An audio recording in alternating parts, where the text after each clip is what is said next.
Mais Non. bon. Oh là là. Allez, on continue. C'est lourd.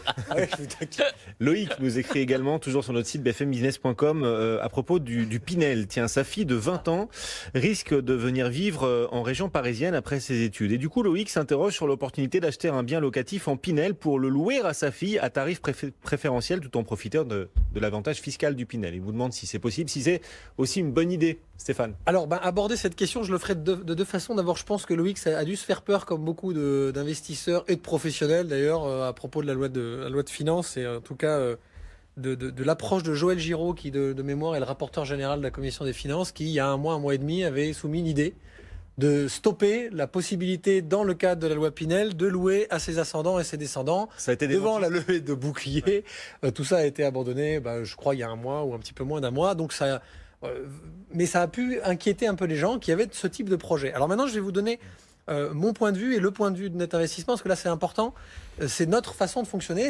Nous n'avons pas la pensée universelle, mais nous rappelons systématiquement à nos clients, lorsque vous faites un investissement immobilier locatif, a fortiori défiscalisant, avec déjà toutes les contraintes qu'il faut surveiller lorsqu'on achète du neuf et que l'on fait une opération dont l'incitation fiscale est la principale motivation. L'affect peut être un énorme piège. Je sais que dans l'immobilier, et je vois déjà trépigner Christian, l'important c'est l'emplacement.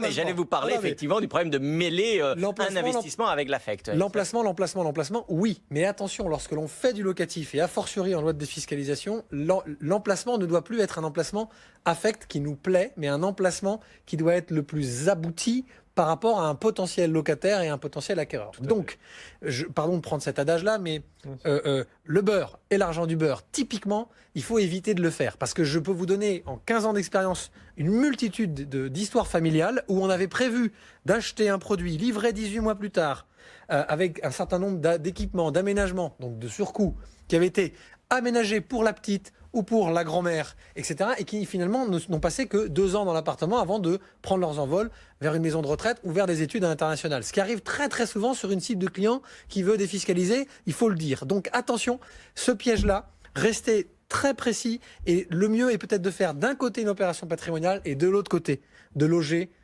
son enfant, a fortiori étudiant, en locatif, parce que flexibilité. C'est-à-dire que quand on achète un bien pour une résidence principale ou pour faire de l'investissement locatif, les critères ne doivent pas être les mêmes. Un rez-de-chaussée dans lequel vous ne voudriez pas vivre, vous ne voudriez pas que votre fille vive, eh bien ça peut au contraire être peut-être plus rentable qu'un appartement en étage qui coûtera plus cher. Exactement, par exemple. Tout à fait. Voilà. Non, mais c'est vrai que si on mélange, il faut faire attention à ne pas mélanger affect et investissement financier. Et pour rebondir sur ce que disait Stéphane, il faut être très concret, très pragmatique, s'interroger sur ce que deviendra ce bien immobilier. Si jamais son enfant a envie d'emménager avec un copain ou avec une copine, ou si jamais il part faire des études dans une autre ville. C'est des questions très concrètes auxquelles il faut avoir des réponses. En Pinel, il faut garder le même locataire au moins 6 ans, c'est ça? Donc si votre fille vient juste pour les études... Pas le même locataire, il faut que ce soit loué, mais pas forcément le même locataire. Oui, pardon, oui, c'est complètement... Non, c'est juste une question de coût, c'est-à-dire qu'on le voit souvent.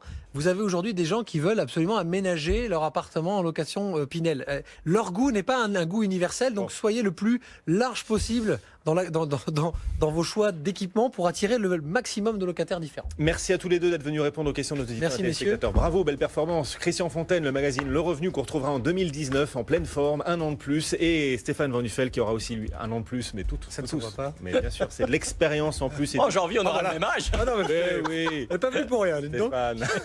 Rendez-vous l'an prochain alors. Merci. Bonne fête. À bientôt, oui.